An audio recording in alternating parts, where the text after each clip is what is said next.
Star Wars is so special and so incredibly frustrating at the same time. Hey everyone, it's Roy. So when we were recording our last podcast, I realized I said something to Joey. Hey man, we've been making the same joke for 8 years. And I had to stop to do the math. And I realized, no, 8 years was the right amount of years. We had been joking around with each other for 8 years. I won't call for 8 years.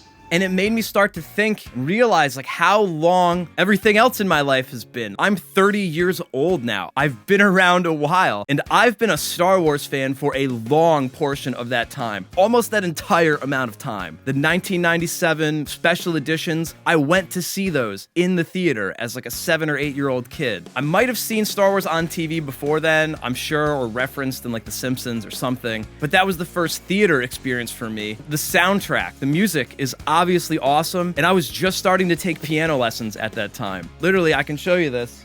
It's not gonna focus, but copyright 1997, I was there. I love the music. I wanted to learn how to play every song. Arguably one of the best songs from the soundtrack, the Imperial March in A minor. I learned this whole song at 7 years old, and seeing those films, learning that music at such a formative age, absorbed into me deeply and carried with me to the person I am today, 23 years later, as a 30-year-old dude. I am as obsessed with Star Wars as I was over 2 decades ago, an entire different millennium ago. It's crazy.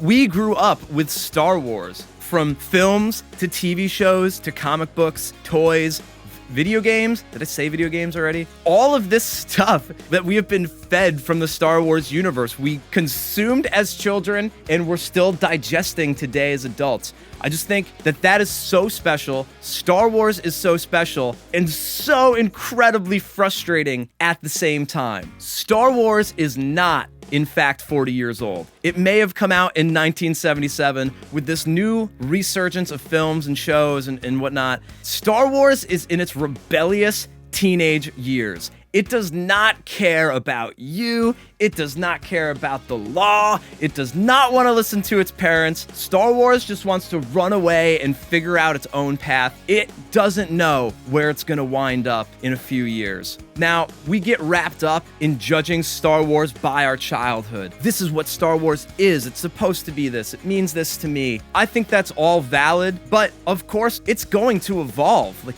we have evolved in the last 23 years since the special editions. Star Wars is going to make mistakes. Star Wars is going to screw it up. They're going to disappoint you. But if given enough of a chance, is going to surprise you. Is going to pull rabbits out of the hat. The Mandalorian, you know? Star Wars is not ready for the Jedi trials yet, is I guess what I'm trying to say here. And it's definitely made mistakes, but we've all made mistakes, right? So if I can leave you with anything, nothing is perfect on the first try. Nothing's perfect on the first 10 tries. But I think if we give it enough time, Star Wars is going to come around. And unfortunately, there's nothing we can do.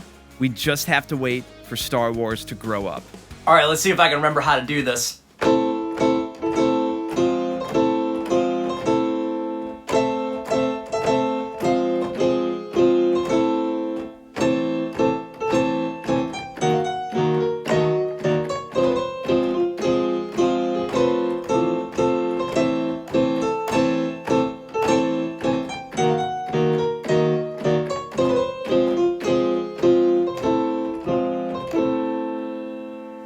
Close enough.